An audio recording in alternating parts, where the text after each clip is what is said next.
Thank you. So, um, this presentation is about almost 2 full hours, so I'll try to get through it as expeditiously as possible. I do expect you may have a question or two. I added a section to this presentation on the suggestion of one member who can't be here today because she's ill. Thank goodness she has common sense not to show up sick and get everybody infected. So I appreciate that very much. All right, so we're gonna go on raw land. Land is my forte in the business. It's what I deal with day in and day out. I do help a lot of people with making decisions in land, and a lot of this is my experience over the years of doing this.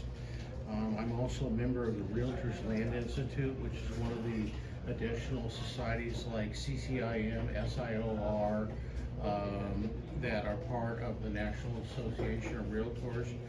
The RL Realtors Land Institute also has another designation there. It's called accredited land consultant, which I'm in classes to obtain that designation. There's roughly 2,300 members that are people that belong to Realtors Land Institute. So it's a pretty small group. And everybody in that group does everything from forestry land to agricultural land to you name it, anything dealing with land that group handles. So it's a pretty interesting group. So let's, what I'm going over today is a good majority of us that deal with land usually end up with something that someone bought at one point in time, and 10, 15 years later, now they're scratching their head and go, what the hell was I thinking? and you know, or I had these grandiose plans, and then Noah loaded the ark and left me stranded. So there's lots of reasons why people have what they have, and things don't always come to fruition. So what we're going to go through today is the things I've seen, and help you be better at your jobs and what you do as real estate agents and brokers. So the first thing to understand is where we've been moving. The first part of this presentation is a little bit on demographics, what's been going on. And this is from 1950 to 2016 for the United States Census Bureau.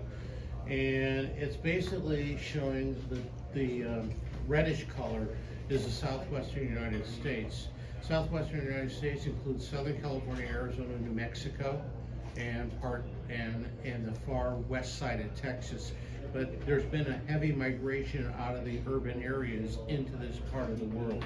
There's hundreds of reasons why, but again, to keep an idea is when we're looking at land, when we're looking at doing real estate, we want to always look at where's the path of progress, where are people going. And if we didn't have William Mulholland, then there would be no big population in Southern California. The guy that stole water from the north? Oh, Yeah. Valley. No, I'm okay with that guy. So 1950s through 1990s, the desert Southwest's population has increased by 40%, and it's still growing. That's a huge population change. While the region has growth has decreased somewhat over the last couple of decades, it's still over 20%. It's going up. The 2020 census shows the migration and growth in the Southwest area is still continuing. A lot of the data that I research and look at is one of the reasons why people want the Southwest. They literally, reason number one, they have elbow room. Reason number two is the cost of living is a lot less than living in an urban area. Current migration patterns. I've broken this down by counties. In the 1950s, Maricopa, San Bernardino, El Paso, Riverside, Pima. Now in 2016, Maricopa, Riverside, Clark, San Bernardino, and Pima counties. These are the highest counties or regions people are moving to. And that trend, I don't have the 2020 chart yet from the 2020 census. The Census Bureau is still working on those, but it's still continuing in that fashion. So, population change by regions. Look at the south. It's up by 1.1%. And look at the Midwest, down by 0.19, the Northeast down 0.04, and the Western states up 0.2.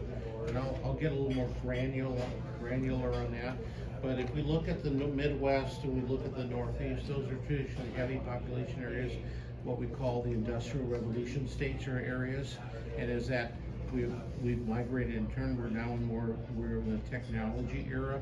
People are actually moving to locations where they can do work from home and actually apply their technology knowledge. So there's still a lot of opportunity out here. And labor's cheaper down south. Yeah. Although they're making very little bit of land. There's only 2 land factories currently in production. And it takes about 500,000 years for that produced land to be usable. So why don't you have Oklahoma in the south, just out of curiosity? Chart there, didn't Oklahoma is in there, it's in the south. Just above Texas. So I don't, oh, I see, okay. Yeah. Got it. That little piece right there. Got it, thank you. Everybody says Oklahoma is flat as a board. I gotta tell you, West Texas and North Texas is a hell of a lot flatter than Oklahoma. I just drove through there a few months ago. I was surprised at how hilly Oklahoma really is. So this is counties, and county by county as we're moving in here. The interesting thing is that here's Los Angeles and here's Orange County. Los Angeles has a decrease of population.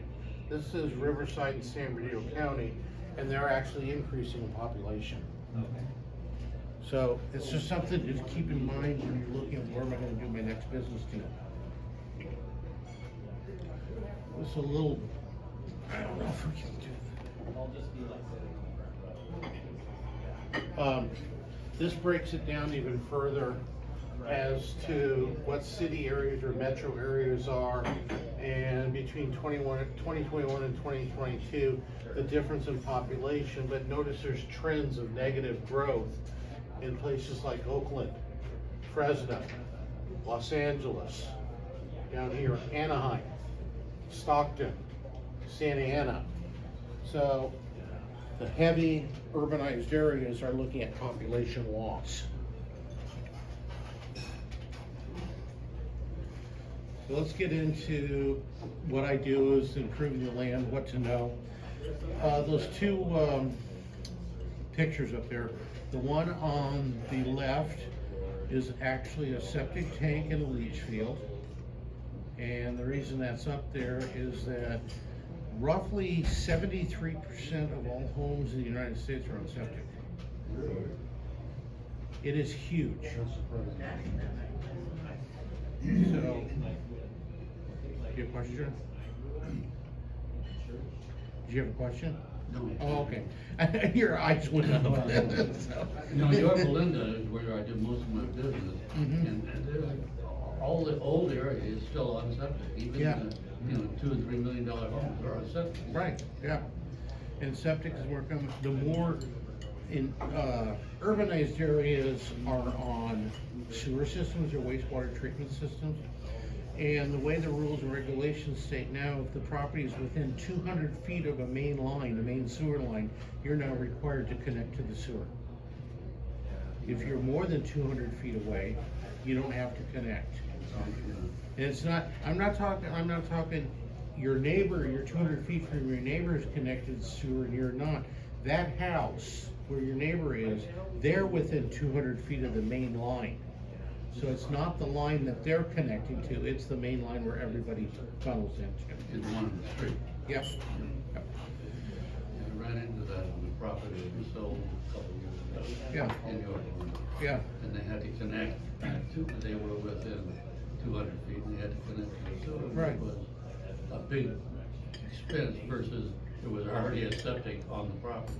Right. So you're talking about used houses here, right? Pardon me? Used houses, not. Any house. Any house. New construction, used construction. What happened, and I'll give you an example. I sold a property in Riverside, And the interesting thing is that it's city of Riverside. And it's on the south of the 91, just south of Victoria. Everything in the neighborhood's all on septic. And the septic tank of this property failed inspection. And when they had to replace the tank and do what they needed to do, the Riverside County Health Authority came out there, they did a measurement. And they said if that house was within 200 feet of a main line, they would have had to connect to the main line. The house was 209 feet from the main line. And it's not so much the house, it's the property line. So the property line of the house was 209 feet from the main line, so instead of having to spend $38,000 to connect to the the septic system, it cost the seller $12,700 to replace the septic tank.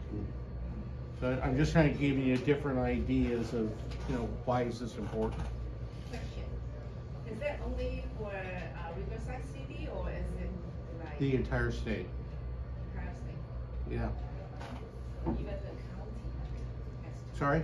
even the county has to follow the rule. Yeah, it's the county actually is in charge, it's the health services, the public health department of each county who's in charge of enforcing that. But the entire state is within 200 feet of a main line.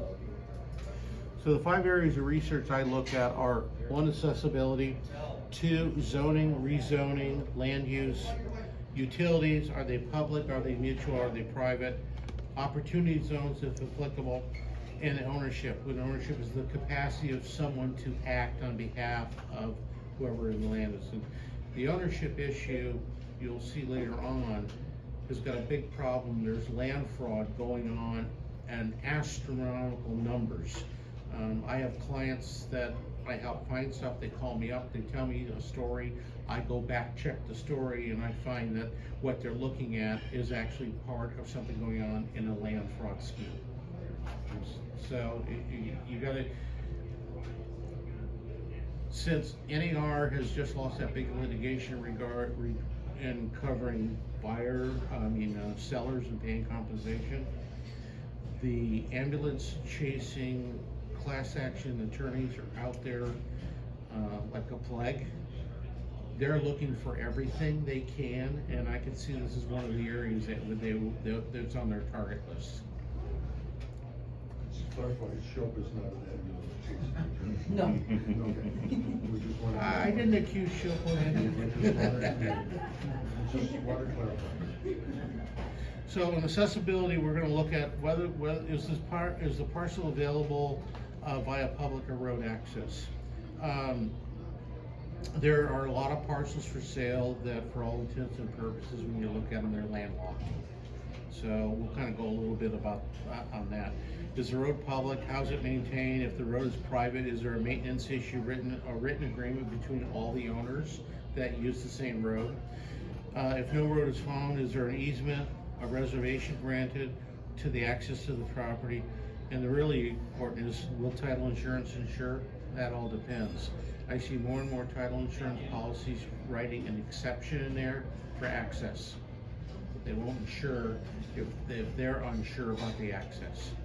And I've done this argument with title companies over and over again with proof, evidence and that, and their legal department says, we're still not gonna insure it. So, you have to remember that title insurance is an insurance company, and the number one job of insurance company is to collect premiums. Number 2 is deny claims. Greg, is that pretty much universal with the title insurance companies? Sorry? That's pretty much universal possession the title insurance companies do? Yeah, yeah. There's a gentleman, there's a big company with multiple legs owned by a gentleman by the name of William Foley. They control 62% of the title insurance business in the United States. And if you've been Foleyized, is what I call it, that's my term. The Foleyized term is no, we'll not write it, or we'll write it based on exception. The other big companies and smaller companies have all followed suit with the leader. So This one here is on accessibility and easements. On the lower left-hand side, there's two parcels that are inside a larger parcel. My client's parcel was the smaller parcel here, this one right here. And I had to do research. We found out that there's actually an easement across this, there's a road right here, it's a county road. We found out that the parcel to the south was burdened by an easement that was 45 feet wide. The title company, in turn, I requested to have a plat map drawn with that easement plotted. And that's what made this parcel now saleable, whereas before it wasn't. This parcel over here and this parcel over, these two parcels here are BLM or Bureau of Land Management properties, and you would not get an easement on those. So this one here is privately owned, this is privately owned, and this is my client's parcel, and that's the one we ended up selling, and it took the easement to sell the property and close the deal. Why not on BLM? BLM has fenced off all their land as much as they can. They've been in a 10-year fencing program to fence everything off so you can't cross it. Part of it is for wildlife mitigation, and in this case, this land in here actually is a well-known habitat for the California land tortoise. California what? Land tortoise, Tortoise. the So- desert tortoise. For the easement, do you find it only trailing or there are other? Well, I'll show you how How to I find find it. it, yeah. Yeah, it takes digging to find this stuff. Oh, We'll go through that. Well, generally, when I list the land, I have the title company give me a lot of easement map, and that's one thing that I do. Right, so, Make sure there's no easements that would affect, saleability Right. of the property. the other thing you can do is also request the title company to do a deep dive title search. And that'll go back to, they can do a title search going all the way back to 1850 when when the state was created. And it's called a chain of title. And you'll see why we'll talk about chain of title in one of my examples. And the title companies don't like to do that. Oh, they hate that with a passion. If you have a good relationship with the title company, you send them a lot of business, they'll kick, they'll scream, they'll cry, they'll moan, and then I'll say, well, that's fine, I can go someplace else and have all my business go there. Okay, when do you need it by? I So, thought you said in certain instances, the records have been lost, either floods, fires, whatever. I believe you said something about San Bernardino. Riverside County Riverside, okay. is one of the hardest counties to do title searches because all their archival records were destroyed in a fire 15 years ago in downtown Riverside. That's why now their new records building is closer to March Air Force Base. That's a complete rebuilt structure. So they've lost a good chunk of it, but there's still ways you can find things. It just takes time. So accessibility. What you have up here is a 1961 land patent versus a 1963 grant deed. And within that land patent is language that's highlighted in there that talks about easements and access. And that carried over into the 1963 grant deed. When this thing moved to the next time the property transferred in 1978, that red box was eliminated from the grant deed, transferring the property 1978. So and I'm kind of getting ahead of myself, but what happens is that we look at legal descriptions, they're being truncated. And they're getting shorter and shorter and shorter, so we really don't know what's contained in all that. So, there's 5 ways we create easements in California. By agreement, which is called express. By use, that's prescriptive. Prescriptive is 5 years used and uncontested. And the person who's looking for that easement must prove they've used the land or drove over the land to create an easement for 5 years. They have to prove it. Necessity, which is implied.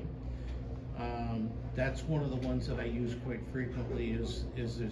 You cannot, in California, you cannot have a landlocked piece of property. So by necessity, you can't.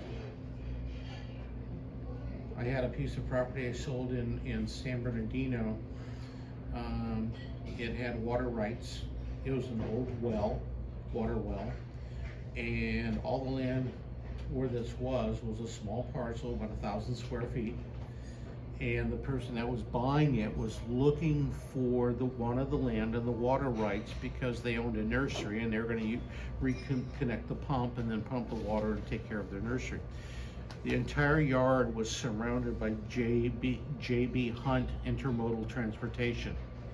They blocked off, they put K-rails around it, they did everything they could to do it, and I ended up on the phone on behalf of the client after they bought it with JB Hunt in Alabama, and I said, if you want to be sued for $20 million, continue blocking access.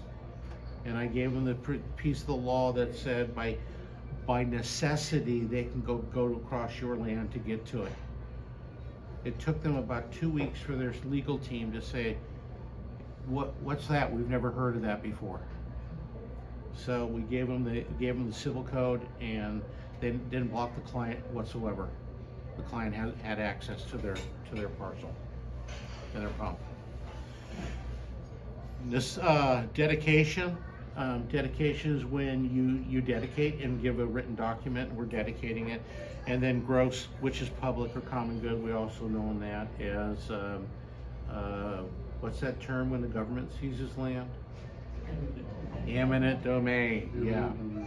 Yep. So that's the other name. All right. All land not owned by individuals became land owned by the United States government. That's by the creation of the United States as it was created, and also due to the fact that as we acquired more areas, such as Louisiana Purchase and everything else as the United States grew, if the land was not owned by an individual, it became property of the United States government. The federal government currently owns about 28% of all the land in the United States. The U.S. government owns 47.7% of the land in California.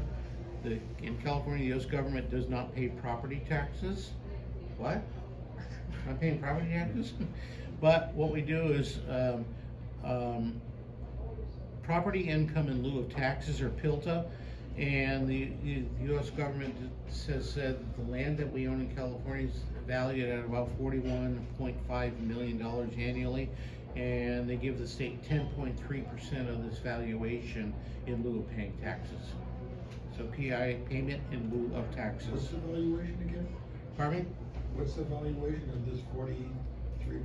48%? Yeah. For all intents and purposes, they believe 41.5 million. Really? Yeah. Try putting it. 48%. Yeah, it's revenue, exactly. I'm just telling you, this is what happens. Yeah, I thought So, At that price. the U.S. government disposes of land through land patents or surplus land sales. The General Accounting Office does this surplus land sales.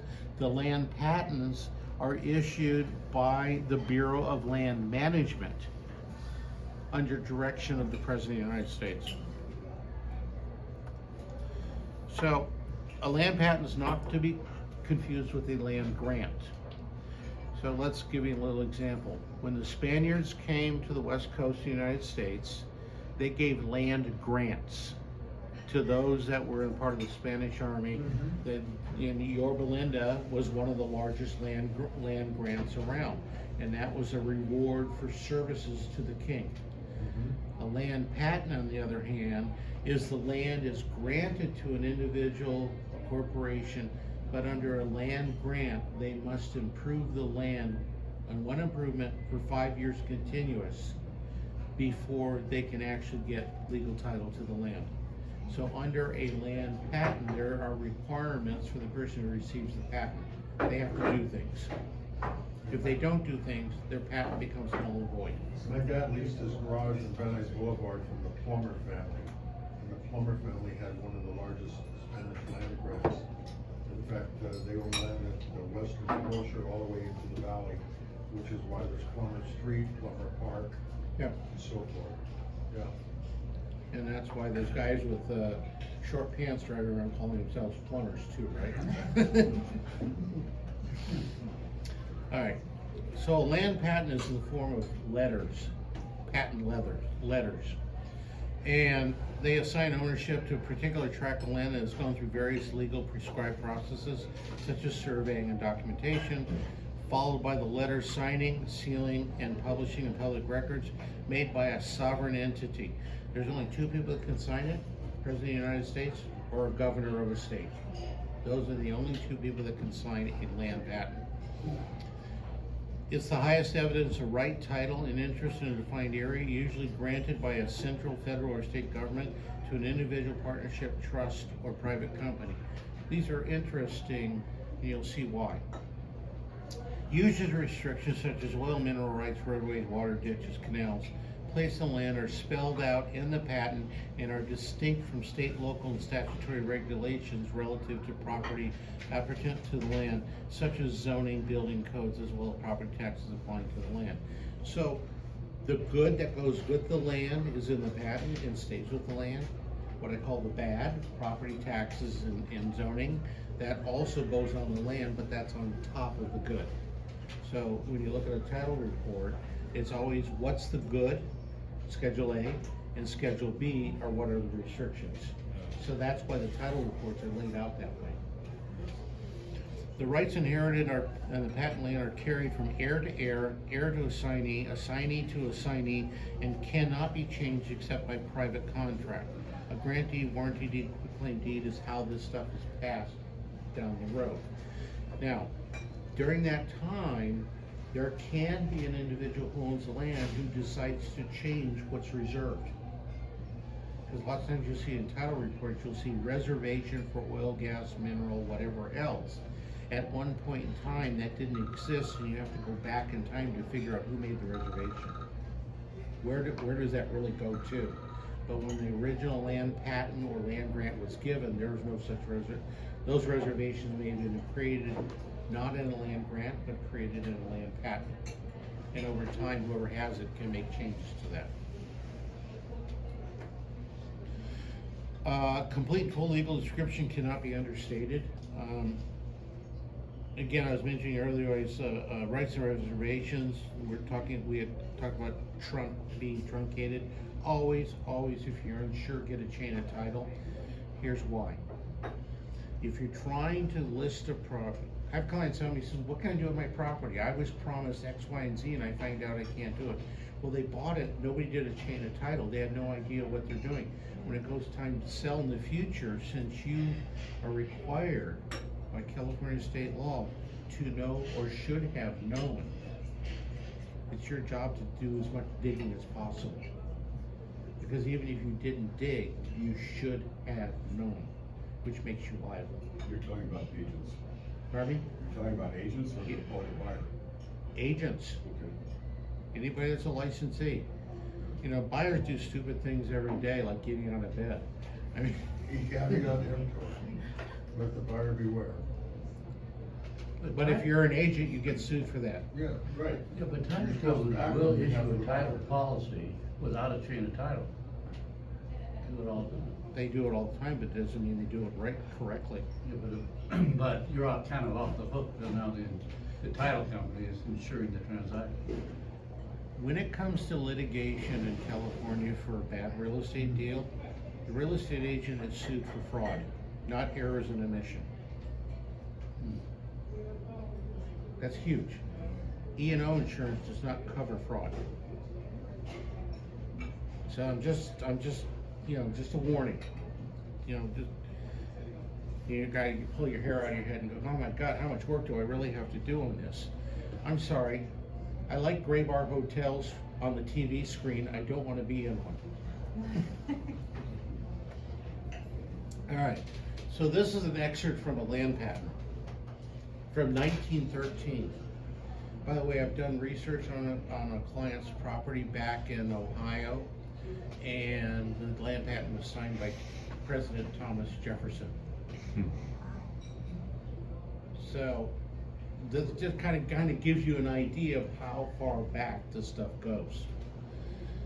And in here in this land patent, can't blow that up.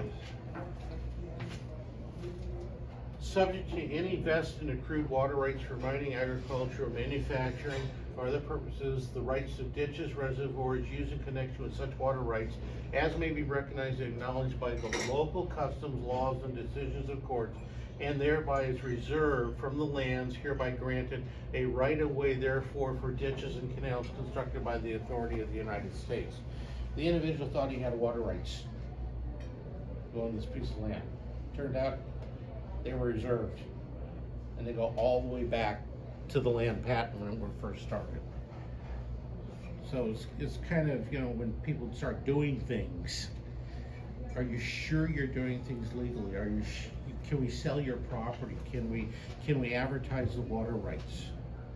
Well, we ended up selling the property and told them there's a well on the property, but the water well and the well was unpermitted. And California requires all wells and drilling to be registered with the state of California mining and wells. And that's in addition to the California Water Resources Board. So, land use and zoning. Zoning is important to find out what we can do with the land. Give you an example, there are, in the rural areas, a lot of the land is zoned RL, rural living. But from that rural living, there may be a dash or a hyphen next to it that has another letter code, and that letter code may tell you other things that you can do with the land, besides putting a residence on it, besides farming, besides manufacturing. The city of Adelanto has an area that is, this cracks me up every time I say this. There is the Immigration, Customs, and Enforcement Detention Facility on the west side of the city of Adelanto. And then right next to that is a minimum security prison. And then 1 mile radius around these facilities, that whole area is zoned LMCO, light manufacturing cannabis only.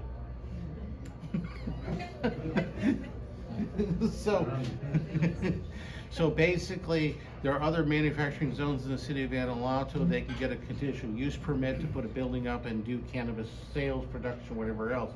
But this area, we're right in the dead center, is a federal detention center and a county detention center, and 1 mile around is surrounded by an area that you can do nothing but put a building in there and grow cannabis or produce a cannabis product, and it has to be done indoors.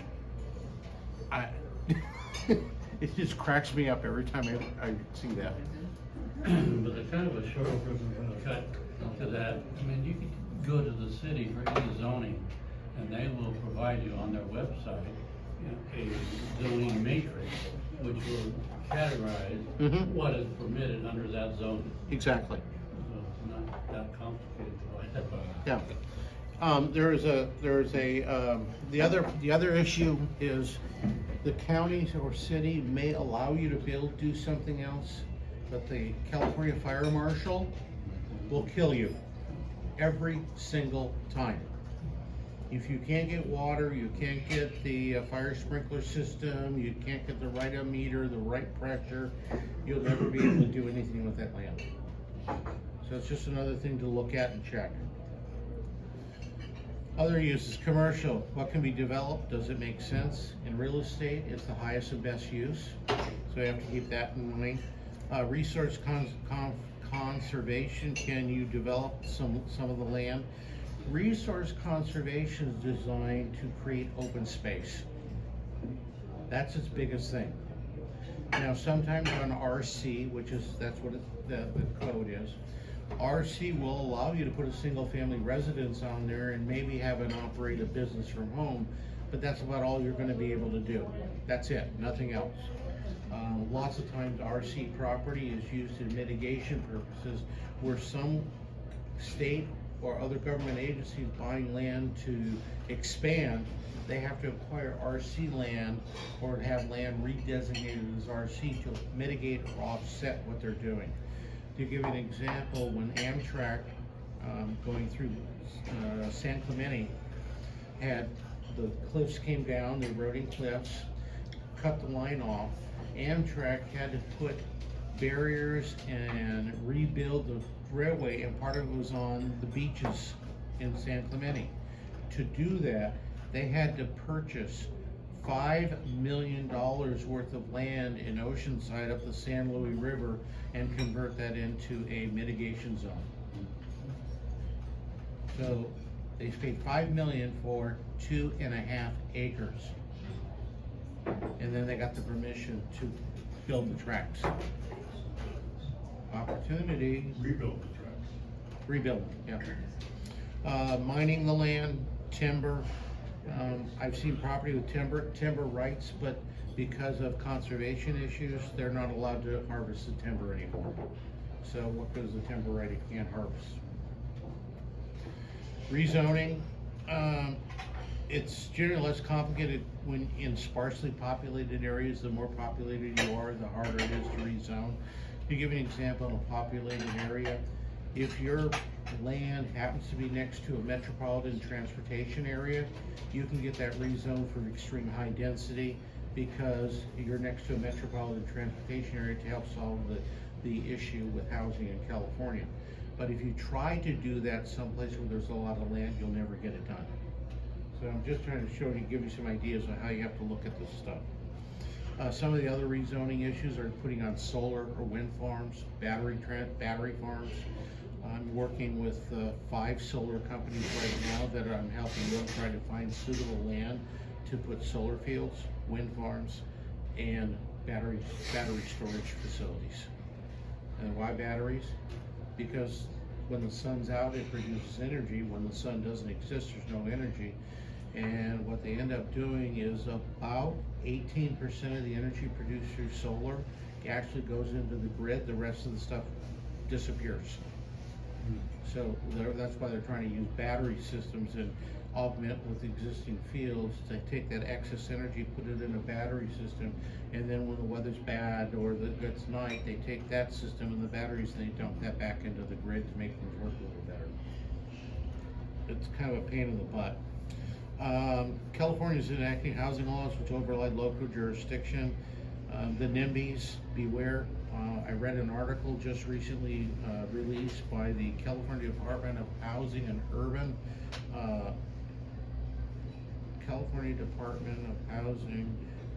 Welfare. They are now the legal and enforcement law for the state of California's change in housing laws. And now they have listed the city and county of San Francisco as ground zero as causing the housing problems in the entire state. And the reason being is that it takes 5 to 7 years to get a permit to build something in San Francisco. And all it takes is one person within an impacted area to say, no, I don't want it, and it kills the deal. Every city and county in California has taken the model that San Francisco has installed, and they've applied that model to their building and permitting process. So, just kind of telling you what's out there. But how is Senate Bill 9 and 10 affect that? Sorry? Senate Bill 9 and 10 that allows, That allows it, I mean, they shortcutted the process, so the state to override certain city Right, and municipalities because of the need to build a certain number of homes per city by 5 years out. I understand. And they use what's called builder's remedy, and that's actually happening, I think, 5 or 6 places in Orange County Yeah. now. And they use what's called administrative approval versus Right. going through the And override the process. city. But the San Francisco City County has found a way to kill that. That's why the Housing and Urban Development Agency, which they oversee the mobile homes, the mobile home parks, and all that other stuff, they become the legal arm to enforce the stuff to make it work. And they are so understaffed, it's unbelievable. So, you know, trying. As John mentioned earlier, land use and rezoning is necessary. This is a clip out of a San Bernardino County's, one of their things, their charts that's available, that actually says that this one here is rural living, is this code, and everything along here is everything that can be done on that piece of land, and I just highlighted in here, power generation, pipelines, controls, renewable energy generation facilities. They require a conditional use permit. This is a minor use permit. This is a supplemental use permit. Anything with an A is acceptable. So these are ways you can help people understand what can I do with my land and what's available. And these do change all the time. San Bernardino County, this is the sixth change since 1993. So they review this stuff on a constant basis. I thought they did every 5 years or so. They're doing it more than that, or less, depending on what's going on. They have to put together a usage plan every 15 years, but that doesn't mean they aren't changing the codes or what has to be done, or could be done. So, possible uses, vacation homes, Airbnbs, VRBOs. The big craze during the pandemic was buying properties and creating Airbnbs and VRBOs. Big craze. A lot of cities and counties have now cracked down on that so much. The city of Anaheim has canceled all Airbnb licensings and VRBOs. They killed them all. The city of The hotels in Anaheim complain that they're taking business away. Well, not only that, even neighbors in neighborhoods complain that the traffic coming through on a temporary basis were disruptive and deteriorating the neighborhood. So, you know, there's lots of reasons why. The city of 29 Palms has 500 licenses for what they call temporary use residences. And if you go to sell that property and you sell it to a new owner, I see people out there, agents advertising it's an Airbnb or VRBO, and take over the corporate that's running this. As soon as the property's transferred to a new owner, that license is immediately canceled. So that would be false advertising. Okay. That'd be fraud, and your E&O won't cover. Your EDO won't cover because it's considered fraud. So all the areas in California, especially in resort areas, are going to that same model. So I know I had a conversation with 29 Palms on Monday, and I asked them, I said, how many people do you have in line to get a license? Over 2,000. So how do they define the temporary housing? How short is the temporary? A one to 3 night rental usage. If it's on a VRBO, it's on an Airbnb website, they do actually have teams that watch those websites, and they look for specific properties. And then also neighbors complain to the cities. So if they do the midterm housing, then that's okay. Well, what they consider temporary housing is a rental period of less than 30 days. If your rental's 30 days or longer, that's just considered a normal rental. It's just like in hotels. Hotels can't rent the same room to an occupant for more than 29 days. You have to check on a day 29 if you're staying there. You get checked back in on day 30 at the hotel, and you get a different room. But California law says the maximum is 29 days. There are a couple exceptions, like an extended stay hotel. The maximum time in there is 89 days. So you just got to be very careful what you're doing and where you're going with this stuff. Things this here is just basically, you know, if it's got a commercial application, I look at all types of things, what we can do with a commercial application. I also look at residential land in certain corridors and ask the county or city or township, whatever it is, can this be converted to a commercial use? I've had some stuff right on 29 Palms Highway in Joshua Tree. In Joshua Tree, basically, the town and the county had said, if your property owner and the next 7 property owners all agree, we'll create a commercial district. The cost to do so is about $100,000. So everybody'd have to pay $100,000 to do it. What would that mean? That means that a 5-acre parcel of land worth about $125,000 as rural living could now be worth $300,000. So it depends on all the economics that have to go into it. What can you do with the land, and does it make sense to do it? But the city, at times, they don't want one commercial spot in the middle of a bunch of residential, but they'll create a small commercial strip. Greg, what about the case of that multiple parcels in that group are owned by the same person or a controlled group of entities? Are there any issues with that? So somebody owns, individually each of the parcels, can they do that on their own without involving other neighbors? You would still, to do that type of rezoning, you would have to have everybody around it gets notified, and they can still fight it. Okay. The odds are, in a more rural area with on a major highway, the opportunity of someone fighting it are much reduced, because the individual who's there says, wait, my property is, this guy on the highway may be worth $300,000, today my property's worth $15,000. If they convert that to a commercial, drawing more people in there, then that'll increase my property value. So Each one of those 7 property owners you were referring to has to pay $100,000 each? there's $100,000 total, Oh.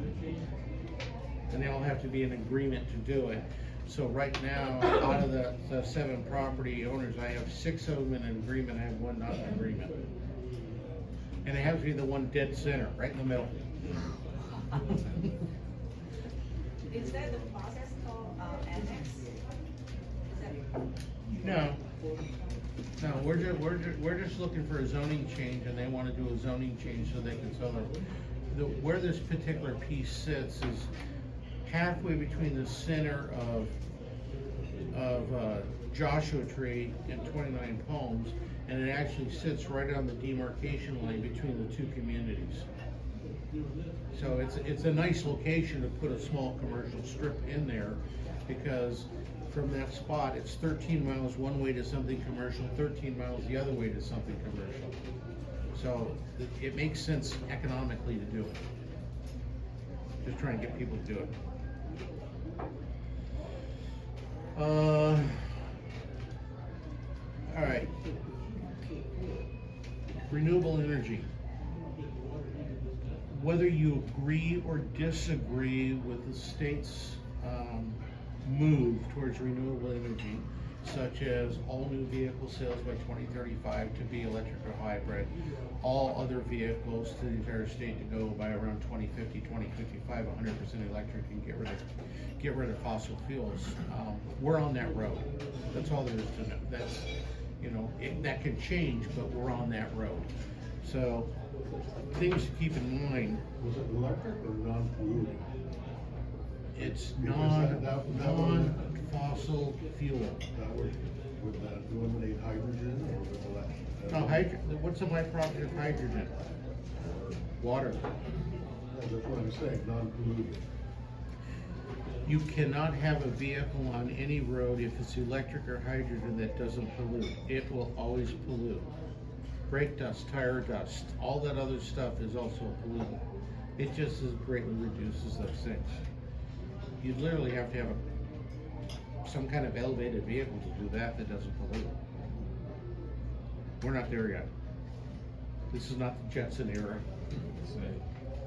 So, if you look at renewable energy needs a minimum of 5 to 40 acres. Anything that's above 40 acres is considered industrial scale or utility scale utilization. When you're working with these folks, tread carefully. Most energy companies, developers are not energy developers or developers, they're energy brokers. And for everyone I've dealt with, out of the last, I'm dealing with 6 right now, they are energy developers. I had to go through well over 200 people calling me to figure out which 6 are actually real people. And, you know, it's insane to talk to these folks. Majority of them will want to lock down the property using an option to lease or an option to buy. These options are long-term, they're 5 to 15 years, so think about your client. They're gonna be bound for 5 to 15 years. What happens when they want to sell the property? What happens when they want to turn the property over, they pass away, and they want to use it as a legacy to pass on to their children or any other heirs? There's a big string touch to that. Many of these companies are underfunded. Currently, these energy companies that are setting this thing out have an 80% fail rate. So you get into business with somebody, and you get a contract with them, and you represent your client doing so, and you get paid whatever your commission scale is, and then you have an 80% chance that company will fail and not pay the obligation or lease payments. Now you have a cloud on title. Landowners may be legally hobbled for decades. Typical packages for land lease at a fee of $500 to $2,000 per acre per year. A 40-acre parcel generally generate about $1.75 million in field operations for an owner. So that's a percentage of what the owner would be receiving on energy production. And they don't pay on a monthly basis. They pay it, they go 12 months, they calculate it out, and then hopefully the owner gets paid in 3 to 6 months after that year. So everything's delayed. So I'm just telling you, if you're getting involved in these transactions, you gotta have some real good solar attorneys that know how to write the contracts to protect your client. Can you require them to have a bond to ensure that they will meet their financial obligations? No, because California does not allow the companies to post a bond. Really? Yeah, Performance bond? yeah, Really? That's crazy. That doesn't. they're exempt. Is that true? But they can't have, I mean, I was in a deal with solar as a landowner, leasing the land out for solar, and the company failed. But their performance was contingent on a CUP, so they were not able to obtain a CUP from the city. So, I mean, Bless you. even if they had a bond, it wasn't like the city objected to it, so. Yeah, there's no requirement. You can ask for anything, but chances of them giving it to you. The way these solar companies work, they said if it's not required in the state, we're not gonna give it to you. End of story. The remediation on a field at the end of a lease is highly questionable.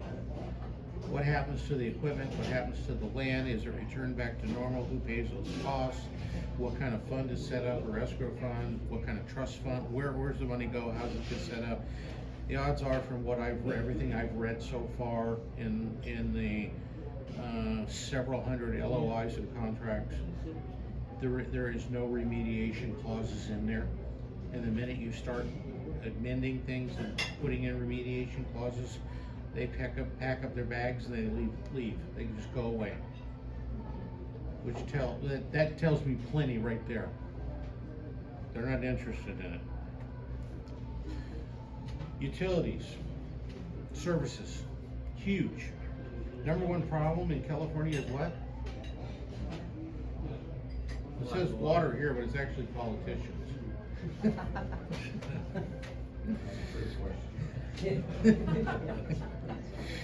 The other things we look at is I look at power production, I look at wastewater management, I look at connectivity to the grid. Lenders do require connectivity to the grid in some form or fashion. Lenders still do not like off-grid properties to make loans on. They want some connectivity. Potable water. I'm gonna give you the name of a company, Cadiz, C-A-D-I-Z, stock symbol C-A-D-Z. They own roughly 19.8% of all the water in California. It's a privately owned company. That's a lot. How much was it? About 19.8% of all the water in California is owned by one company. So, they're doing what's called, paleo water exploration, which means they are finding groundwater that's been stored in the ground since the Paleolithic age. We're just going deep. They're drilling in the area between 3,800 and 7,000 feet below the surface to get this water. The city of Costa Mesa just did that to supplement their system. The city of Costa Mesa is on its own well water system, and the water that they hit at 4,000 and change feet came out of the ground red. So they call it redwood water. And the color is a pigmentation from the earth. And it can be filtered out, you wouldn't even know that they take you can filter the pigmentation out, and you've got water that's been in the ground for several 100,000 years. Redwood forest down in Southern California. At one point in time, yeah. So, since with approximately 75% of the Earth's surface is covered with water, potable water is only 3.5% of that amount. Not a lot of water. And of that amount, 68% is in polar ice caps and glaciers, means 1.1% of in liquid form per a NASA study in 2022. The United States Geological Service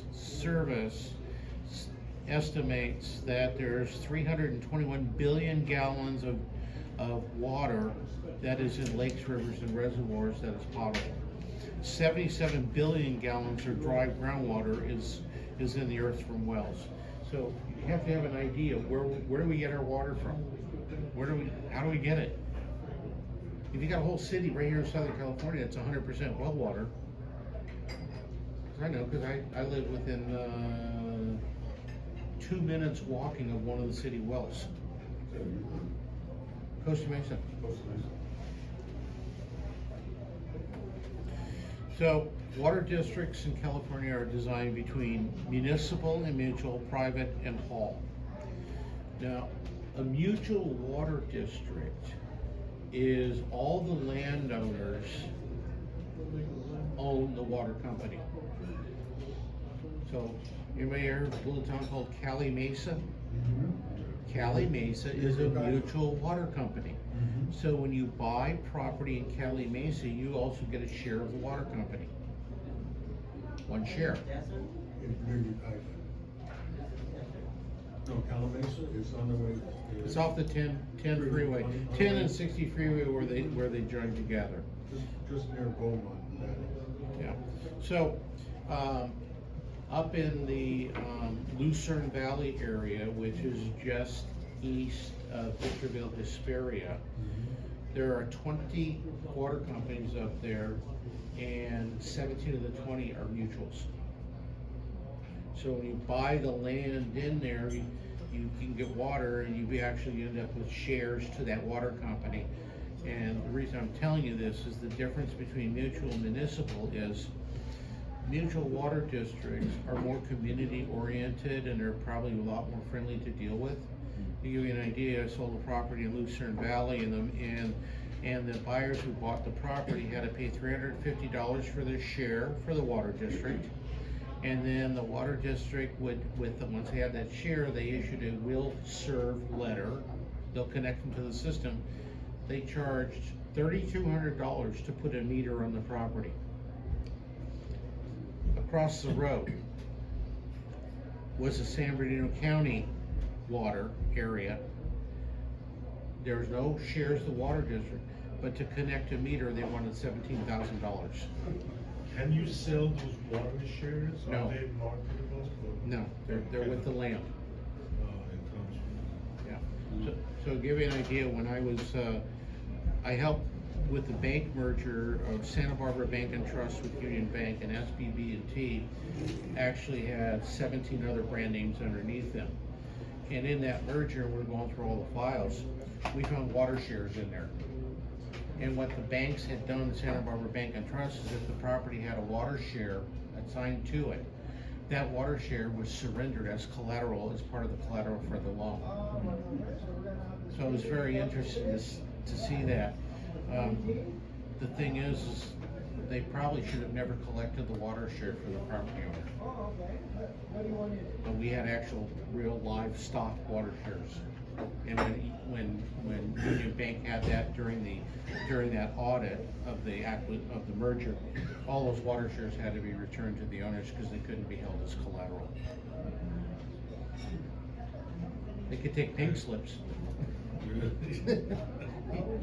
So my neighbor has a reservoir on her property that's no longer used. It used to be a reservoir that belonged to the home that I live in. It's a larger property that was divided. There's still, there's water pipes that go through my property, but it's no longer in use. The city, I think it was owned by Serrano, shut down the reservoir and gave them free water for life. So they're grandfathered into that. I don't have free water because I came in later into the picture. The original family, they have free water too. If I wanna build and those pipes are going through and it's no longer in use, is that gonna be an issue? Probably. Is it? Yeah, because there may be a reservation in your legal description that those pipes could be installed for the movement of water, and that becomes an easement or a burden on your property, Even if it's no longer in use, it's even if not? it's no longer in use. You probably have to go through some type of quiet title action or something like that to get that eradicated and have them removed.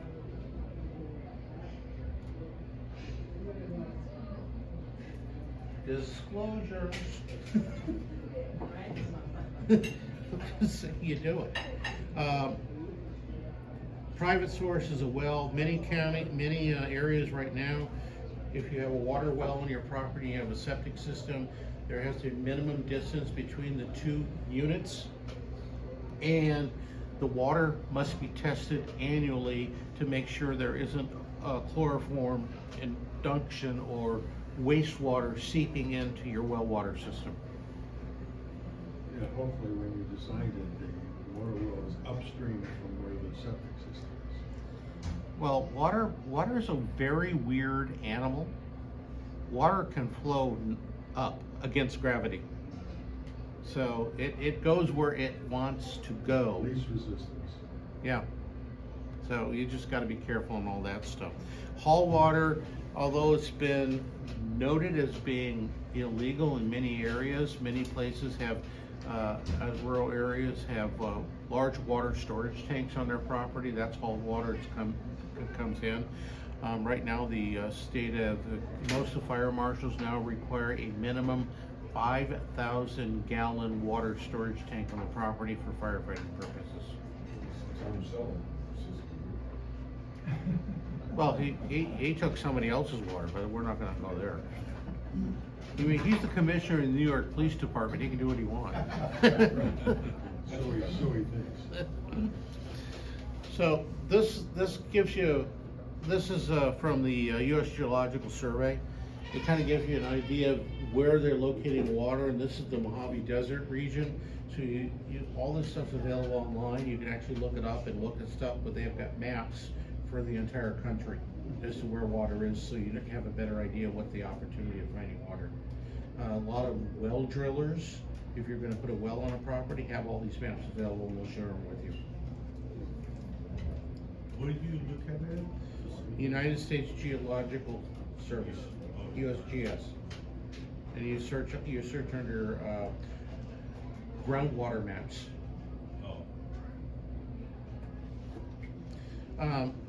This here is the Mojave Water region, and it kind of gives you an idea of the Mojave River Valley.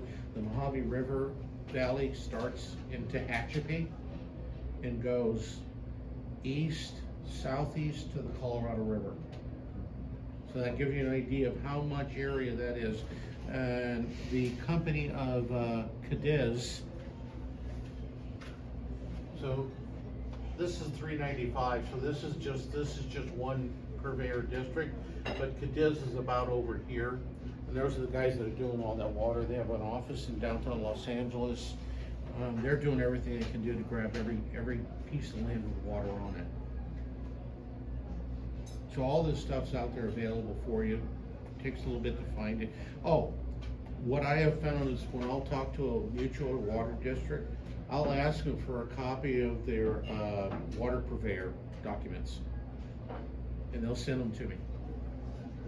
And I'll- Is there a company that does all the due diligence? Let's say, when you wanna purchase a land, there's so many things involved. Is there a company we could hire that's, There's no company that does this. that they do all? But for a small fee. How much is Smoke Tree Commercial. 20%. Small fee. A small fee, right? Okay. No, I am not talking about a natural hazard report at $100. I'm talking, that's not a small fee, that's a pittance fee. Yeah. We'll get into a little bit of it. But it's, and that's what I bring to the table for all my clients. People that are buying, people that are selling. I wanna put the time in it, and I wanna know what I can do. And the best thing I can do is give them information. And the more times I give them information, the less likely I'm gonna be in trouble. Yeah, I think majority of people don't know any of this. Yeah. When they buy land, Yeah, they don't. What's the distance to electrical poles? What can I put up for power on my property? Generally Edison and PG&E are the two biggest service providers in the state of California. They generally sink a pole every 250 to 300 feet. Bless you. A little light for you. They, and the cost of sinking a pole is between $10,000 and $12,000. So just kind of give you an idea. Generally, if a pole gets close enough to a property line, Edison has a policy of generally giving another 100 less, anything under 100 feet from the pole to the house at no additional charge. Of course, they had to sink 13 poles to get you there. Say that again? So it can't be 100 feet within the property? They'll, wherever the last line is to bring property in, they generally include less than 100 feet from that pole to where the structure's gonna be. Right? And they don't charge any extra for that, Oh, okay? And generally what they have to do is they usually, they don't wanna put single phase lines up, they wanna put two phase lines up.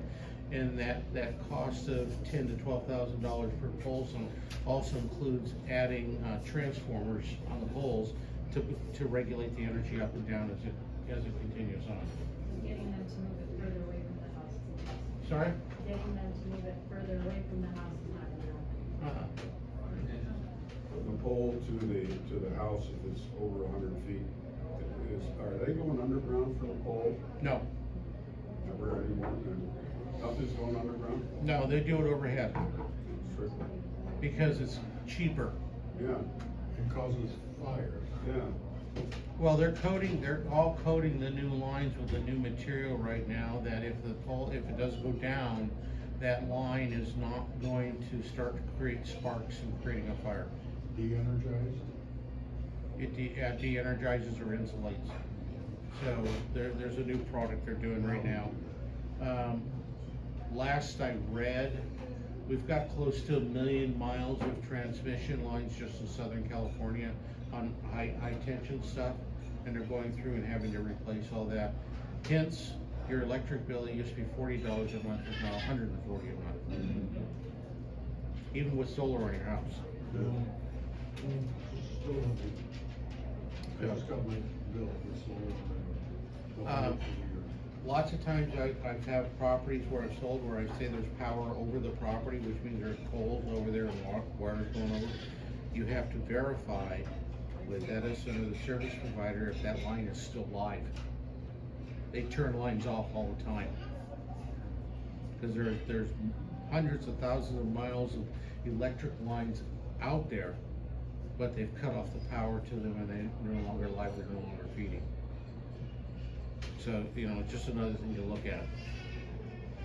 Solar, wind, are good alternatives. I always, it's funny when you're selling land in rural areas like deserts. People say, well, I'm gonna put up a solar system and then I'll run all my power on all that. And I go, Okay, so what happens when it's cloudy and rainy? What happens when it becomes night? Your solar system is that you're gonna have to have a battery system. So a lot of these guys, now these people are figuring out I have to do both wind and solar. And usually in the more rural areas, you generally have a constant, one of the constant factors is wind. So you can constantly be generating power. It's just something it's the client's decision to do what to do, but your job is to inform them.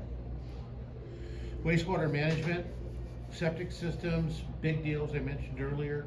A lot of cities require, I have 5 parcels, currently 6.23 acres in the city of 29 Palms. It's in an area that they've designated as identified as they need housing in there.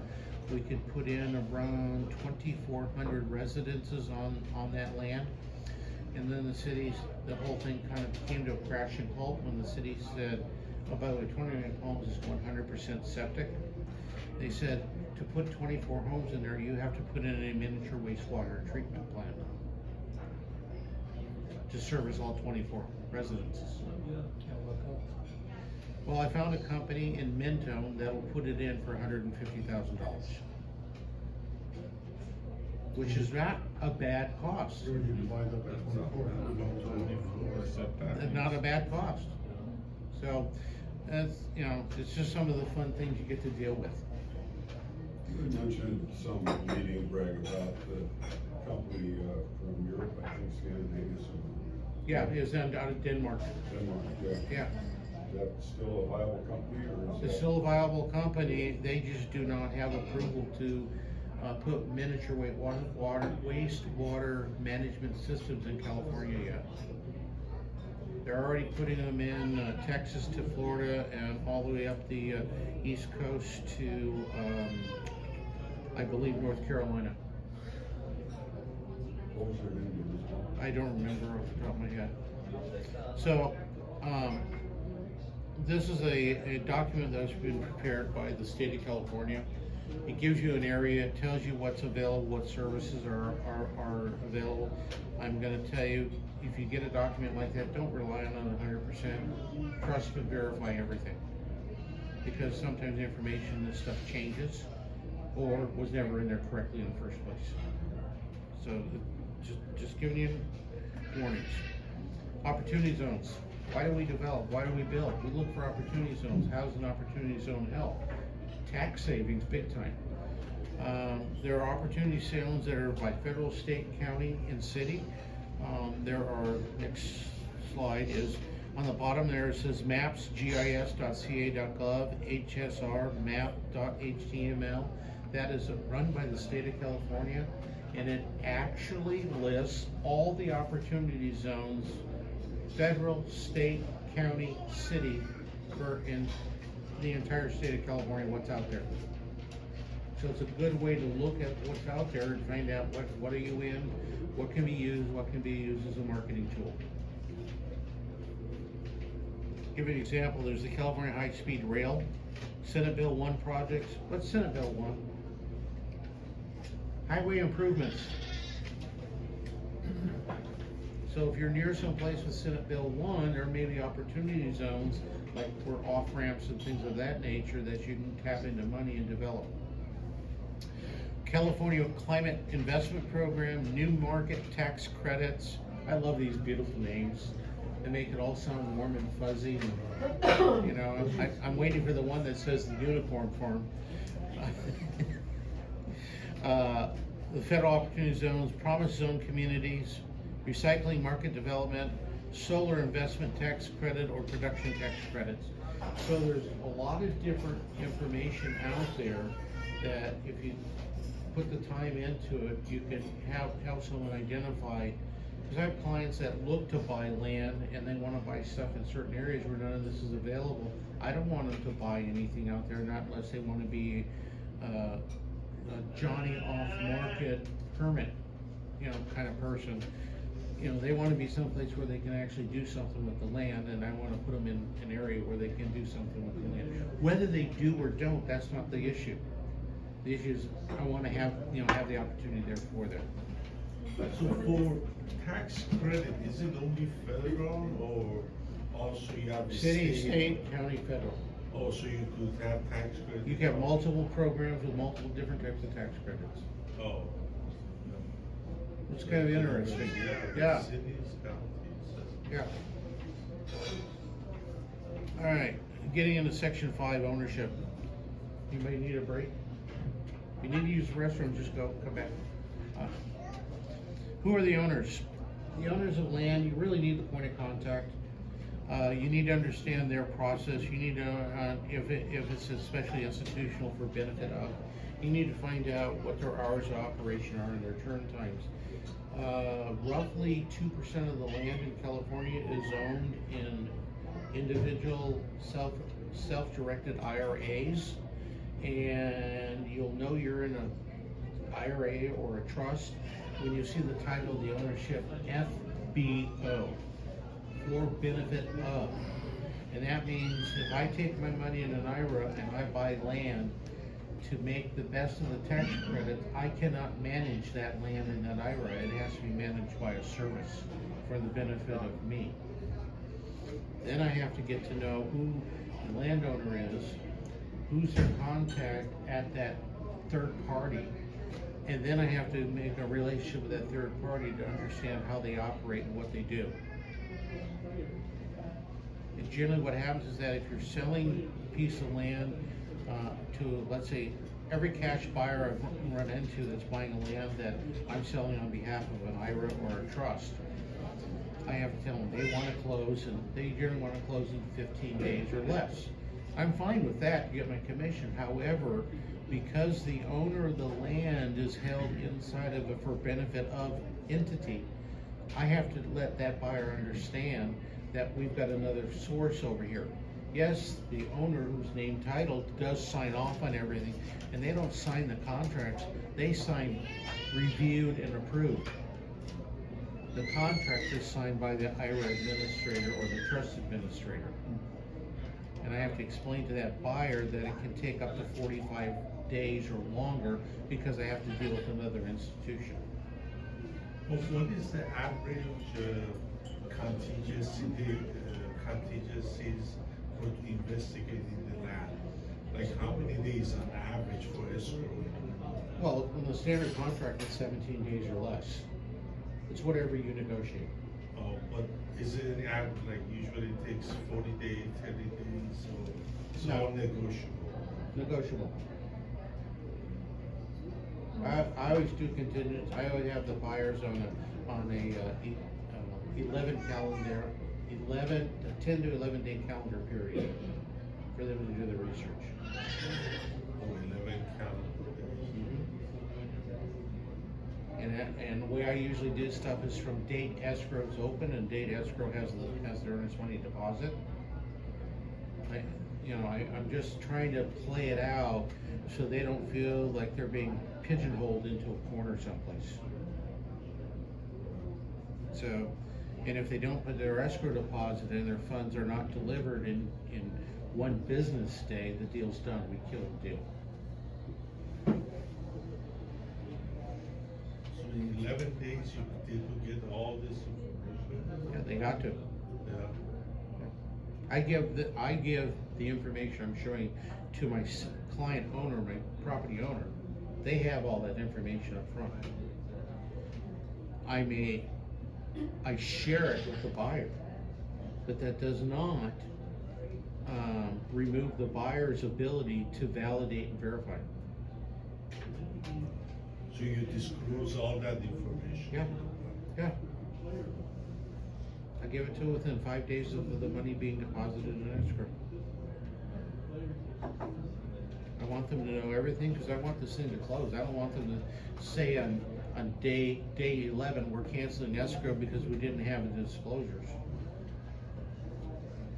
And I've had people that try to do that, and my client retains their money deposit.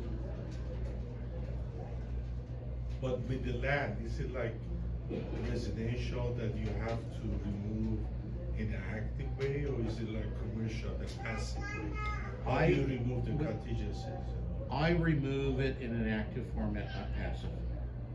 Oh, so they have to fill out the. You don't have to. My practice is to do an active removal. I don't want anything to go sideways. At least on my side of the table. If it goes sideways, it has to be beneficial. So, corporations, you need to know if they have the capacity to execute and to bind. Do you have a corporate resolution for the subject property? Is the entity in good standing? And that's important, a resolution for the property. Corporations do own multiple properties and they give you a blanket resolution. Well, what property are we talking to? I want a corporate resolution for the specific property we're going into the transaction. It's much like having a specific power of attorney to deal with that piece of property only. So and the reason I tell you this is I'm doing this, there's only one person that's gonna CYA, cover my assets, it's me.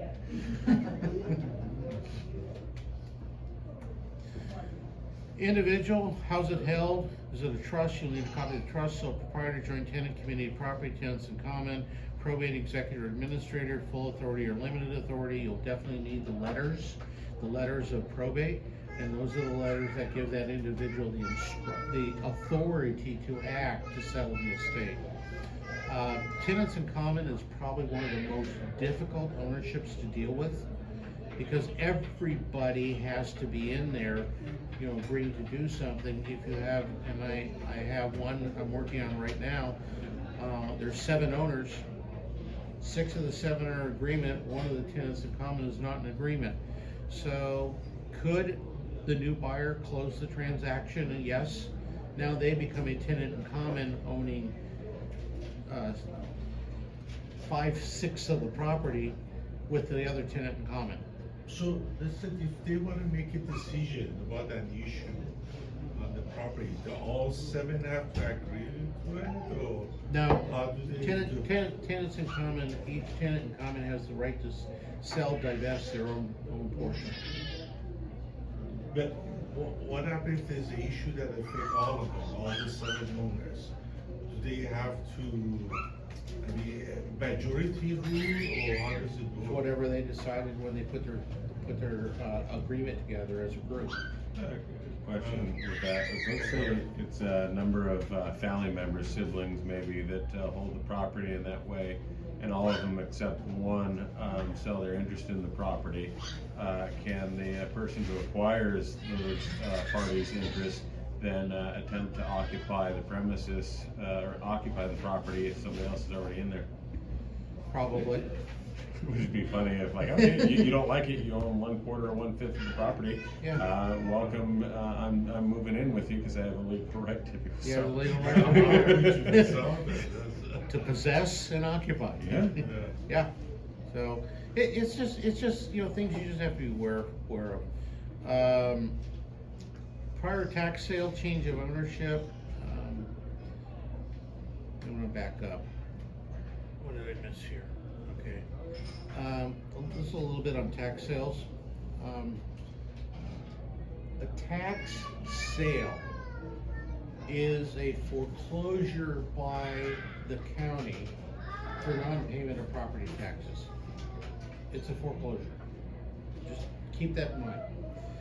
Tax sales generally extinguish all superior liens except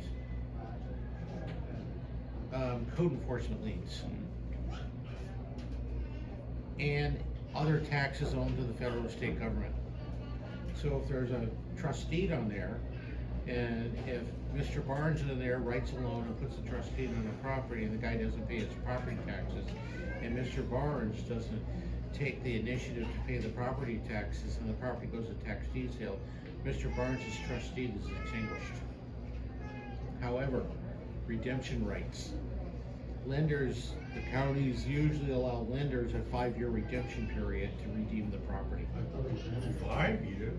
Lenders. Oh, lenders, but For an individual, it's 1 year. Oh, okay, yeah. Okay. So they thought. Yeah. So if you have one of those, Mr. Barnes, you might be able to look at it, and if you're in that 5-year window, you might be able to redeem the property.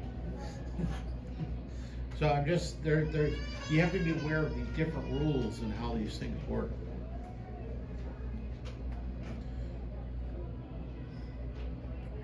Let's see, other things we look at for old liens, judgments, association liens, covenants of associations, other development restrictions and moratoriums. There's a community up in, the mountains, the local mountains, called, Arrowhead Villas. It's right on the outside of Lake Arrowhead. Arrowhead Villas is a Lake Arrowhead community all to itself. So they put a building moratorium on any new construction in that community 9 years ago. And that's what I'm talking about, is what I'm talking about here on moratoriums. You have to figure out, are there moratoriums? Can you sell the property? I have a client who has a piece of land up there, he wants X number of dollars for it. And as I went through it and I found out this moratorium is in existence because it's a mutual water company. It's owned by a single family. They put a moratorium on there because of two reasons. One, they have to drill wells further into the mountain to supply water. Two, there's just enough water to barely supply the homes and properties and commercial properties that are in existence. Three, the water that's coming out there is not sufficient enough for the fire marshal standards and services. So if there's a wildfire through there, they won't be able to fight the fire. It'll burn right out. The fourth issue is the company, the family that's owned this. This is, I think, third or fourth generation that's owned this. They did not take the money they're charging for water services to reinvest into the system, so they're broke. Their water storage facilities, two surface water storage tanks at approximately 100,000 gallons each, can only be kept at a level of 25% full because the tanks are so deteriorated, they're leaking. Can't they be sued for malfeasance? I would think so. I don't know. There's a case for it. But what I'm getting at is that moratorium exists. The guy could have gotten, and there's no Lake Arrowhead water rights to it. The guy, we probably anticipated that moratorium wasn't there, the lot would be worth about $40,000-$50,000.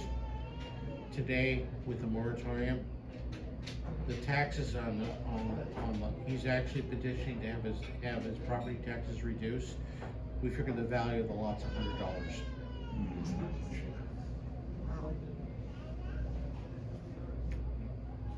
So, and he paid $7,000 for it at a tax deed sale. He's losing money left and right. And the reason he didn't check on the water district, he didn't check on the mutual district. And that's the thing with tax deed sales, you don't get a lot of information, you have a very little time to check this stuff. And it's highly important to check on this. I have several clients that now have properties identified during tax deed sales in many counties. And when they have identified them, they give me the information on what they're looking at buying. They pay me a consulting fee to go do all the digging and uncovering. And the interesting thing is I probably have saved these clients close to $200,000 by not buying property. That's well worth $50,000, $60,000 in consulting fees, in my opinion. So, this particular property, if you notice on here, it says water rights. That's a 40-acre parcel up in El Mirage area. That sits on top of an aquifer that's one of the best quality aquifers in San Bernardino County. But anybody that buys that property right now, he wants $1.5 million for the property, just for the water rights alone. He said, I'll sell you the water rights, you get the land. Do whatever you want with it. Call Cadiz, don't buy it. Sorry? Call Cadiz, don't buy it. Oh, they don't want it. It's not an area they want to be in. Restrictions. This is one I'm working with a client right now. It's a 5,004 square foot lot in the harbor area. And the restrictions on here are accepting all oil, gas, minerals, hydrocarbon substances in and under said land as reserved of record. This whole area down in the harbor area was owned at one point in time by Signal Oil and Atlantic Richfield. Owned all this land down there, and they retained all the rights to everything that's in there. As part of doing this, I had to figure out, was there a well in the land?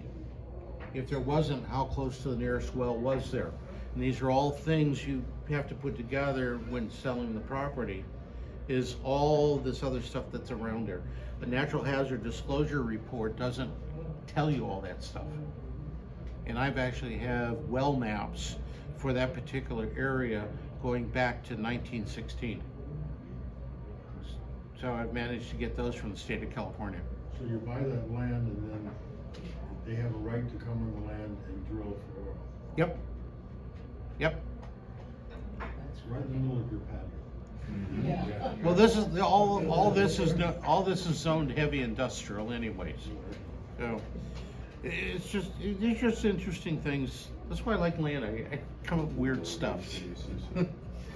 This one here is another parcel we have for sale. The interesting thing, the owner didn't know this, but whatever they extract from the land, they get paid 1/8 of the value of what's extracted from the land. The owner does. Pretty good. Now, there's never been any mining operations or extraction operations, but when someone buys this and goes forward, this is why I also have a solar company interested in it, because they like that 1/8 recovery of minerals or whatever else it's produced. So that income can be transferred to new owner? Yep, So new owner will get that income. great. It's kinda cool. That's, Let's talk about land contamination, tax lien Can I ask a sales. quick question, Greg? Yeah. Can the owner of that land that you get the 1/8, can the owner reserve that? Yes. When you sell it? Yes, That's interesting. and the current owners do not wanna reserve the 1/8, they'd rather just sell. They acquired the land, they didn't even know they had it on there. So, and I said, do you wanna, when you sell it, you wanna write a covenant to reserve that 1/8? And they go, no, we'll just let go with it. I said, okay, I have a question. yeah. So if they're drilling in your backyard, do they pay that owner anything? No, No? but they have to, if they drill your backyard, and they have the right to do so, Right. once they're done with drilling, they have to return it to the way it was beforehand. Okay. Oh. Okay, well, that's In good. other words, fill the hole. They fill a hole and put a palm tree in the middle of it. Yeah, But what about remediation? Do they have to remediate it? Cause sometimes when you do a lot of that heavy drilling, do they have to like remediate it? Cause usually when you have land that's like previously gas or oil and people Yeah. want to build on it, it costs a lot of money to It does. remediate it. So do they, I mean, if you're living on that or using it as other things. Yeah, generally a drilling rig, from what I have seen, even though the hole on the drilling rig could be anywhere between 6 and 12 inches around, the area where the rig sits and all the operations around it generally takes between 5 and 10,000 square feet. It's still a large size. It's significant. Yeah. Yeah. So, the latest piece in vacant land fraud is called microplots. It's a trend out there that the microplots are in less accessible areas. Generally, these are around 1,000 square feet, sold to a buyer for $200 to $1,000. The buyer does not obtain a legal deed to the property, but however, they are given a use agreement and they're told the use agreement is legal. In commercial real estate or other real estate, that's called a lease, not a use agreement.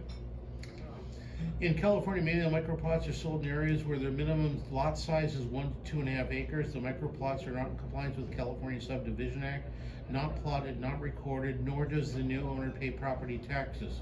In short, it's a fraudulent scheme to entice an unaware consumer to part with what little money they have. So this is an actual story from TikTok that I found, where an individual, a 21-year-old, bought a tiny lot for $200 in the middle of the desert because he feels like Generation Z literally owns nothing. So he improved it with hammock, this, that, the other thing, a fire pit, whatsoever. I happened to find out who the landowner was. The landowner had no idea this was going on. He gave the location of where he bought it? I'm sorry? So on TikTok, he actually put the location of where he bought it? Well, he put a location on there, but not enough, but I know enough about the area where he was posting that I actually was able to figure out where it was and then identified the landowner.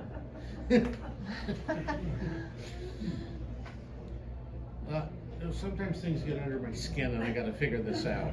But there's no title policy, no deed. No escrow, no title policy, no nothing, he just got a use agreement and he shelled out money and he's But told he he can thought do he whatever, missed it. yeah.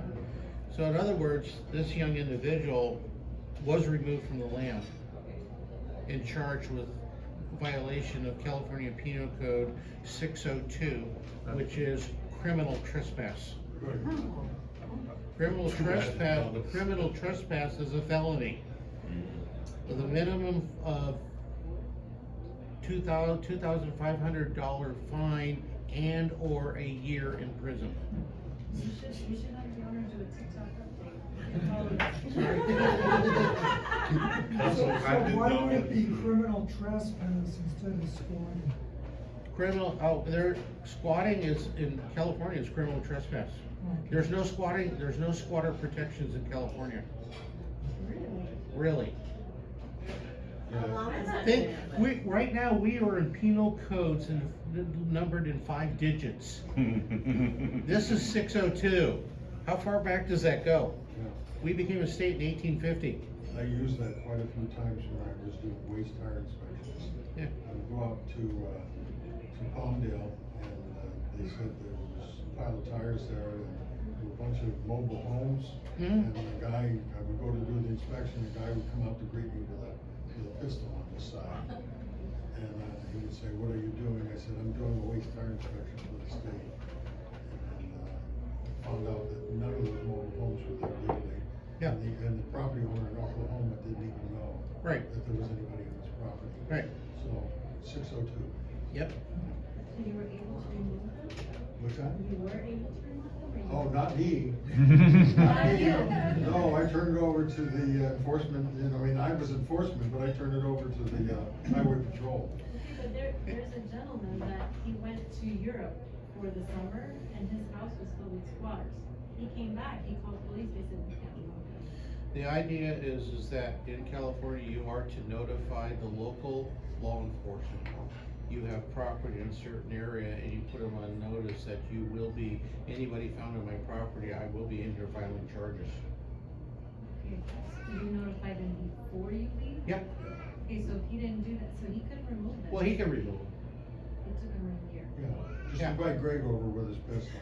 Well, at the end, this guy went outside of the law and just took care of it himself.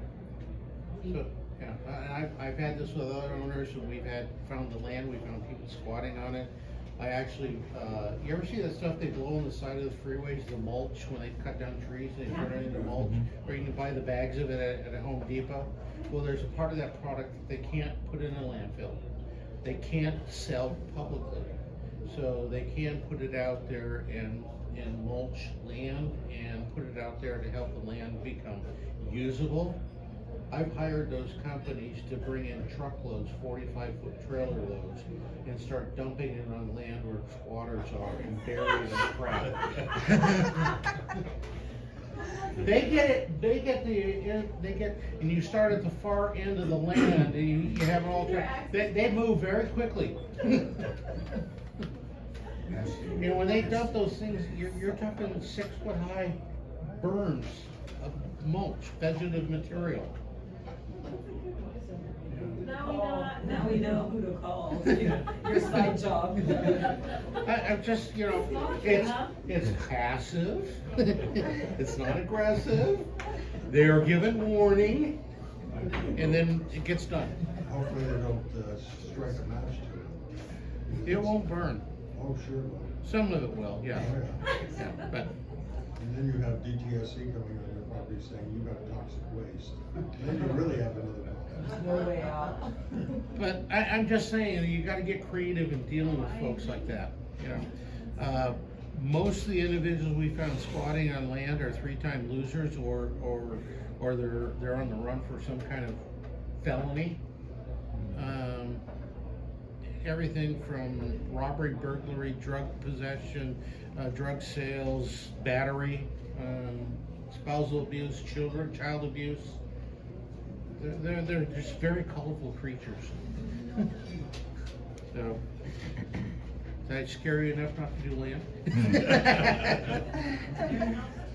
This vacant land he purchased a land use agreement from a company called minuteland.com. It is a Washington State corporation that is defunct because they haven't paid their taxes or filed or kept their stuff up, but they're still collecting money from unsuspecting. They primarily advertise through Facebook and TikTok. That's where I always buy my property. So, I'm just saying, and the interesting thing is land use agreement, get authority to access to parcels of land for any, legal properties, In the lower piece there, it has all these dots in there.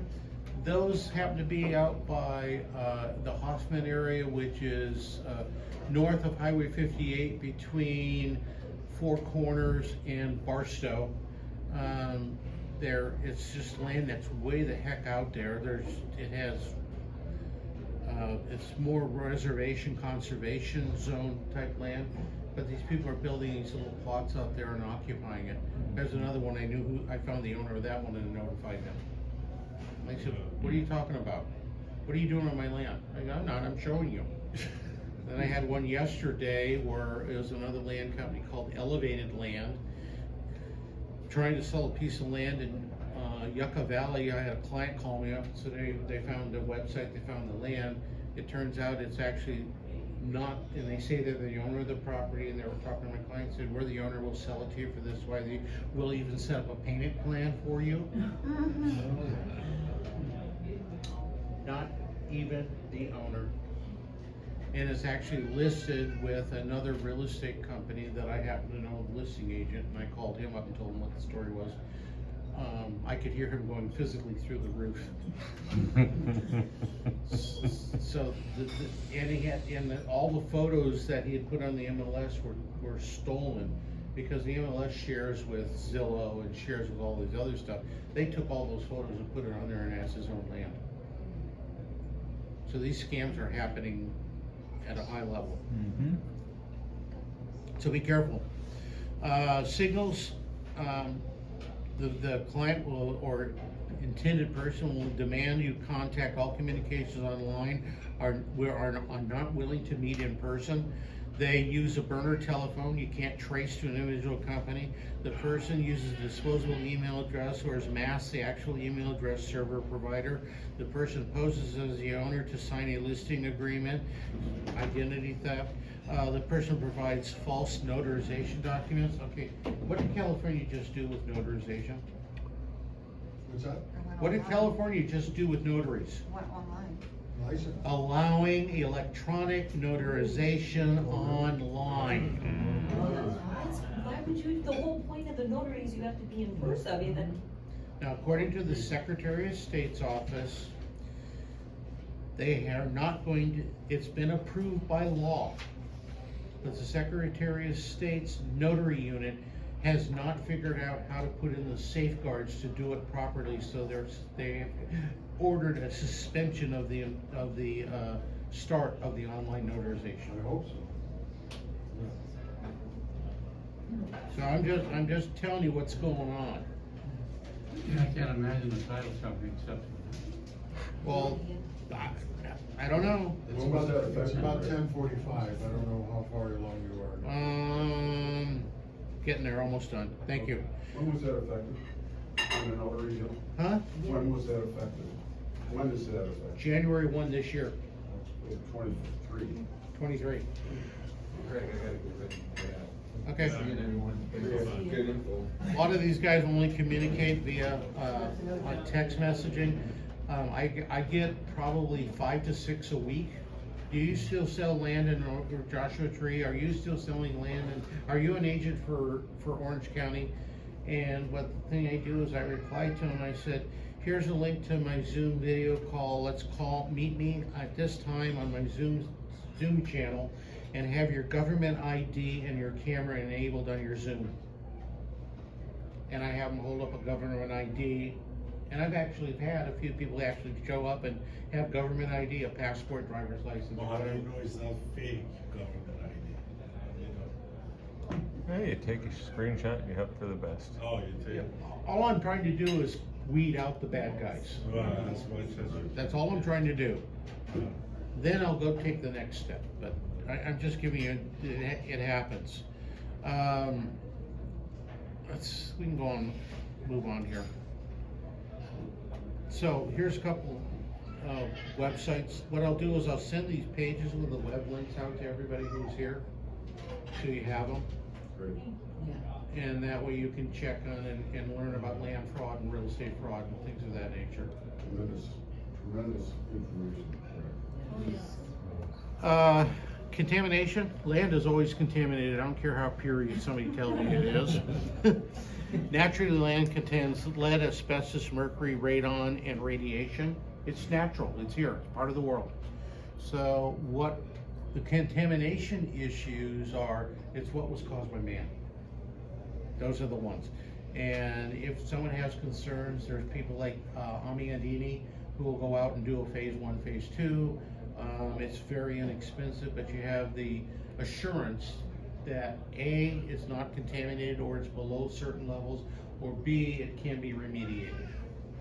So it's something that I always suggest. Do not buy or sell any land in or near the city of Vernon, California. The land is all contaminated with lead. From the Exide battery factory, yeah. They're spewing lead for 20 some odd years. Now, here's something very important to know. Natural hazard disclosure is not required for land sales. Right. But we do it anyway. Do it anyways. 50 to 150 bucks with an environmental override on it saves yourself a world of headaches.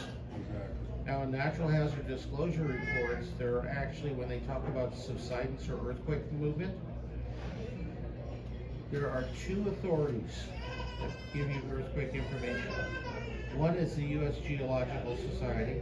The second is the California Department of Seismic Activity. Right.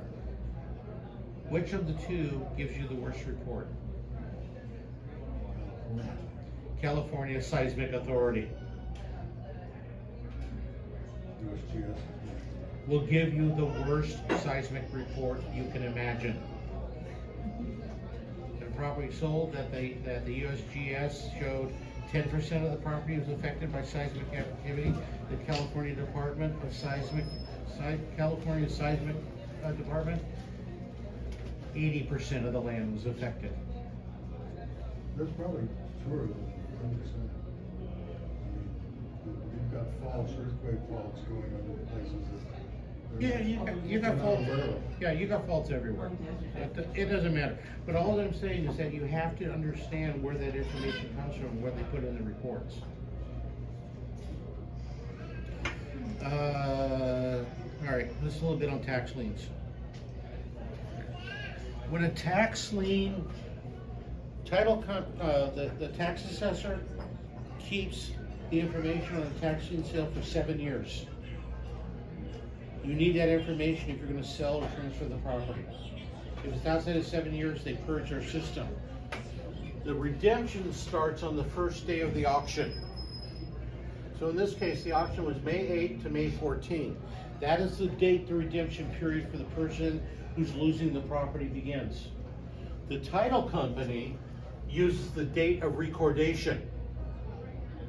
And that if it was sold on May 8th, but it doesn't get recorded till August 1st, the title company uses August 1st and does their clock from there. The worst possible, they add more time to it. So just keep in mind when you're helping people with their tax sale deeds. A person or entity lost the property has a 1-year right of redemption. The tax deed sale wipes out most liens except code enforcement, CC&Rs, easements, restrictions, judgments, blanket encumbrances may also remain. We did one where a sale where the guy had lost it to a tax deed sale, but he also used the property, that property in the tax deed sale we sold, we found out later on, was under a blanket encumbrance, and he pledged this property and 27 other properties to a bank that went bankrupt under a construction loan. So what we had to do was find out who had it, who assumed, who went in control.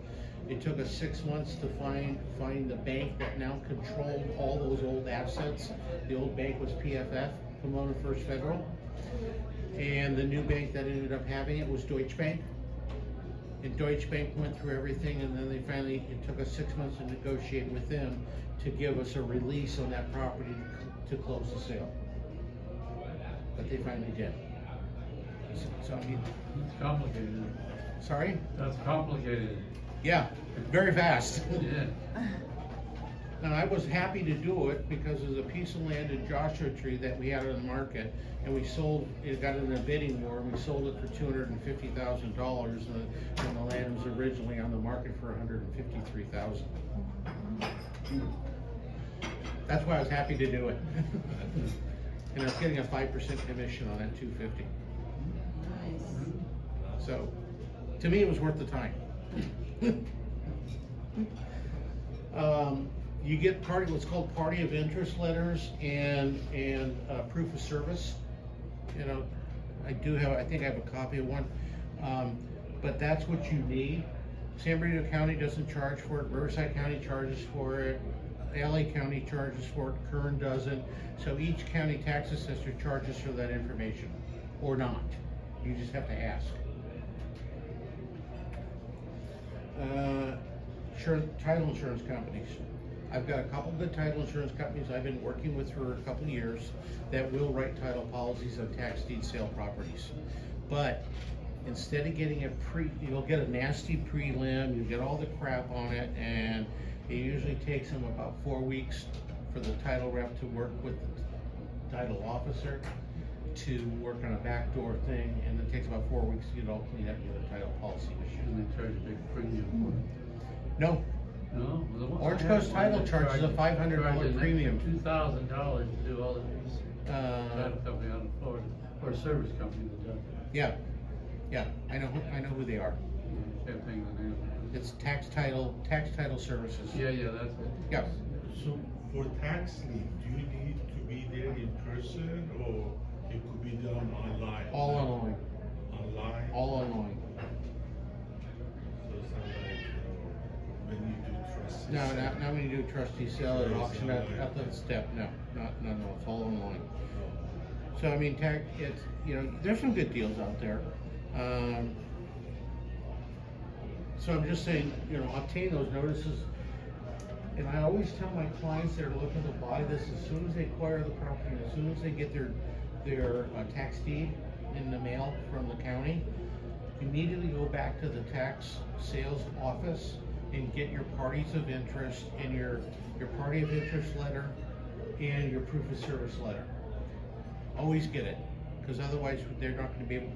Chances of them selling it in the future are slim to none. I have one for a property in Wildomar, California, the guy acquired. Our parties of interest and proof of service is 47 pages. That's huge. That's the biggest one I've seen. So this is what a party of interest letter looks like.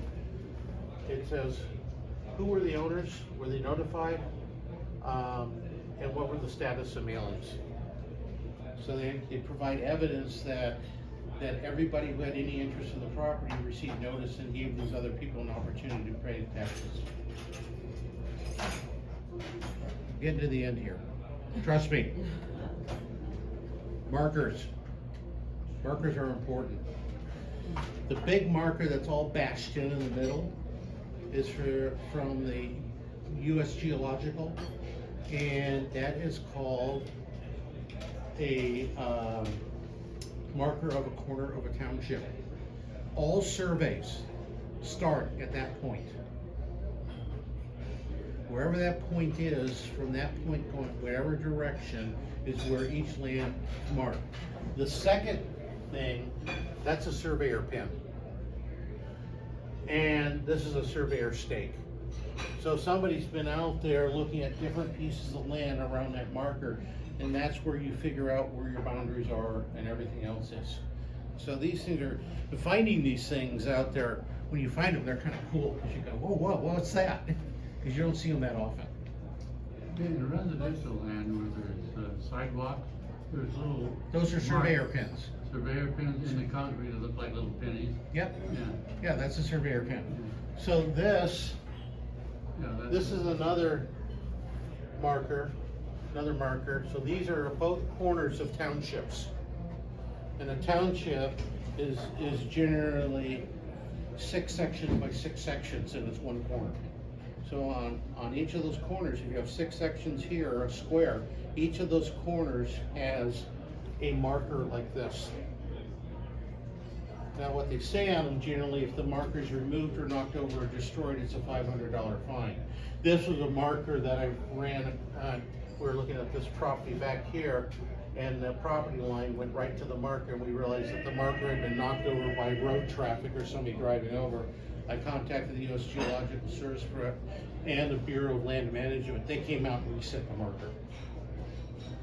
This is important. So by now, the markers all have GPS coordinates. Nope. Nope. So that just gives you an idea of what it looks like up close. And this was put, this is a $250 penalty. It tells me it's a 1/4 of the section. It gives me an idea of where it's at, the range, and the township, and it was put in place in 1957. Pretty good historical information. Okay, guys, that's it.